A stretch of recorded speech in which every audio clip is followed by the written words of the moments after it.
বাবা, সবার তো মা আছে, আমার নেই কেন? বাবা, তোর মা অনেক আগেই আমাদের ছেড়ে চলে গেছে রে। পাশের বাড়িতে গুড্ডুর মা ওকে খাইয়ে দেয়, আদর করে। ও বাবা, বাবা, আমার মা আসবে না বাবা? তোর মা আর কখনোই ফিরে আসবে না রে বাবা। আমি তো আছি বাবা।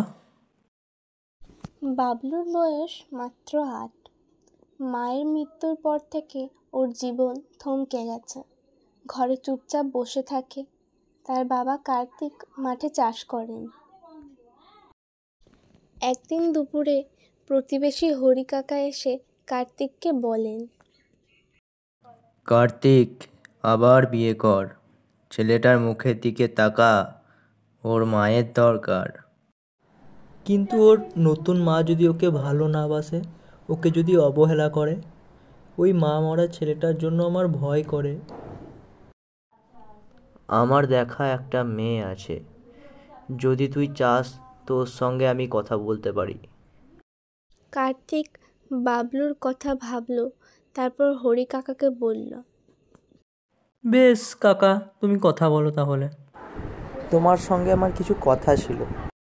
হ্যাঁ হ্যাঁ, অবশ্যই বলুন। তুমি আমার ছেলেকে ওর মায়ের মতোই ভালোবাসতে পারবে তো? ওর মায়ের মতোই যত্ন করতে পারবে তো? কখনো সৎ মায়ের মতো ব্যবহার করবে না তো? আমি ওকে কখনো বুঝতেই দেব না যে আমি ওর নিজের মা নই। আমি ওকে সবসময় মায়ের মতো স্নেহ দিয়ে আগলে রাখবো। আজ থেকে ওর সমস্ত দায়িত্ব আমার। আপনি নিশ্চিন্তে থাকুন। তাহলে তুমি রাজি তো? হ্যাঁ, আমি রাজি। পরের মাসে কার্তিক বিয়ে করে মিনুকে বাড়ি আনলো। বাবলু নতুন মাকে দেখেই ঘরে ঢুকে পড়ল। মিনু পরদিন বাবলুর পাশে গিয়ে বসল। মিনু বলল, তুমি বাবলু তো? আমি তোমার সাথে কথা বলবো না। কেন বাবলু? আমি তো তোমার মা। না, তুমি আমার মা নও, আমার মা মারা গেছে। বাবলু উঠে ছুটে ঘর থেকে বেরিয়ে গেল। বাবলুর এমন কথায় মিনু খুব কষ্ট পেল। বাবলু, আয় বাবা, খেয়ে যা, স্কুলে যেতে দেরি হয়ে যাবে তো। আমি স্কুলে যাব না। কেন রে বাবলু, যাবি না কেন? আমার ইচ্ছে করছে না, আমি যাব না। ইচ্ছে করে না মানে? চুপচাপ খেয়ে স্কুলে যা, মা খেতে ডাকছে, যা খেয়ে নে। না, আমার মা নেই, ও আমার মা নয়। মিনু দূর থেকে সব শুনল।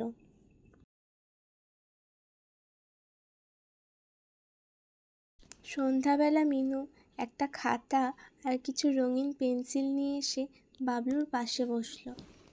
তুই যদি একটা ছবি আঁকিস বাবলু, আমি পায়েস রেঁধে দেব। পায়েস? তোর পায়েস প্রিয় তো, তাই না? তুমি কি করে জানলে? তোর বাবার মুখে শুনেছি। আমি চাই তোর প্রিয় জিনিসগুলো আবার ফিরে আসুক। বাবলু সেদিন অনেকটা পায়েস খেয়েছিল। তার খুব মন খারাপ করছিল পায়েসটা খেতে। তার নিজের মায়ের কথা খুব মনে পড়ছিল। মিনু, বাবলু নাকি এখন স্কুলে গিয়ে প্রথম বেঞ্চে বসে? হ্যাঁ, আমি ওকে এখন গল্প শুনিয়ে পড়াই। আস্তে আস্তে মিশছে আবার সবার সাথে। মিনু সন্ধ্যাবেলায় রান্নাঘরে রান্না করছিল। সেই সময় বাবলু তার কাছে গেল এবং তার কাছে গিয়ে বলল, তুমি আমার জন্য আলাদা করে ডিম ভাজা করো কেন? তুই তো আমার ছেলে রে বাবলু। কিন্তু তুমি তো আমার সৎ মা। কে বলেছে আমি তোর সৎ মা? আমি শুধু তোর মা। বাবলু মিনুর পাশে গিয়ে বসে বলে, তাহলে আমি আজ থেকে তোমাকে মা বলেই ডাকবো। মিনুর আনন্দের সীমা থাকে না। একদিন স্কুল থেকে ফেরার পথে বাবলুর এক বন্ধু রাহুল তার সাথে প্রতিদিন বাড়ি ফেরে। সে হঠাৎ করেই রাহুলকে বলল, তোর মা তো মারা গেছে, ওটা তো তোর সৎ মা। না, ও আমার সৎ মা নয়, ও আমার আসল মা। একদিন বিকেলে বাবলু ও তার একমাত্র প্রিয় বন্ধু গুড্ডু তাদের বাড়ির উঠোনে খেলা করছিল। সেই সময় হঠাৎ গুড্ডু বাবলুকে বলে, তোর মা কি আসল মা? হ্যাঁ, ওই আমার মা। তুই বোকা, সৎ মা হলে তো মারবেই। গল্পে শুনেছি সৎ মা নাকি ভাতেও বিষ দেয়। মিথ্যে, আমার মা তো করে না। তাহলে তোর মা তোকে বেশি আদর করে কেন? এমন সৎ মা হয় নাকি? বাবলু ঘরে এসে চুপ করে বসে রইল। তার মাথায় গুড্ডুর কথাগুলো ঘুরছিল। সে গুড্ডুর কথাগুলো শুনে খুব কষ্ট পেয়েছিল। মিনু তার দিকে এগিয়ে এসে বলল, আজ কিছু বলছিস না কেন? মা, তুমি আমাকে বেশি আদর করো কেন? তুই তো আমার ছেলে রে বাবলু। লোকেরা বলে সৎ মা এমন করে না। লোকেরা কি বলে তার চেয়ে বেশি গুরুত্বপূর্ণ তুই কি অনুভব করিস। তুমি যদি আসল মা না হতে, তাও তোমার কোলে আমার ঘুমোতে ভালো লাগে। মিনু হাসল। একদিন কার্তিকের পিসতুতো ভাই হেমন্ত তাদের বাড়িতে এলো। আয় ভাই, কতদিন পর এলি? তা ঘর দুয়ার তো বেশ গুছিয়েই ফেলেছো দেখছি। এসেছি হিসেব নিতে, জমি তো ভাগ হয়নি এখনো। তোর কি দরকার এখন ওসব তোলার?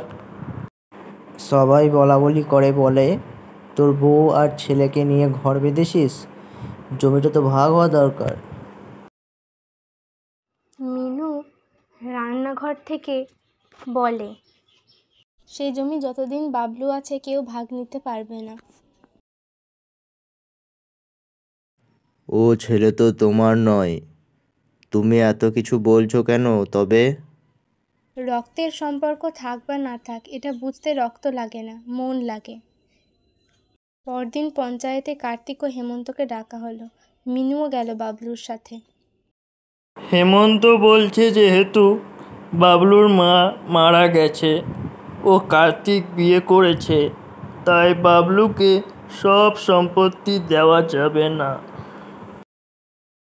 আমার কোনো দাবি নেই, কিন্তু বাবলু ওর বাবার সন্তান, সম্পত্তি তার অধিকার। সৎ মা হওয়াটা কোনো অভিশাপ নয়। তুমি এত কথা বলো কেন? তুমি কি ওর মা?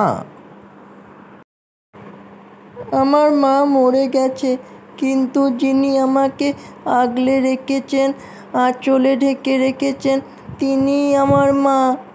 সৎ মা বলে তিরস্কার করো না, তিনিই আমার জগৎ। যে মা সন্তানের মুখে এমন ভালোবাসা রেখে যেতে পারে, তিনিই প্রকৃত মা।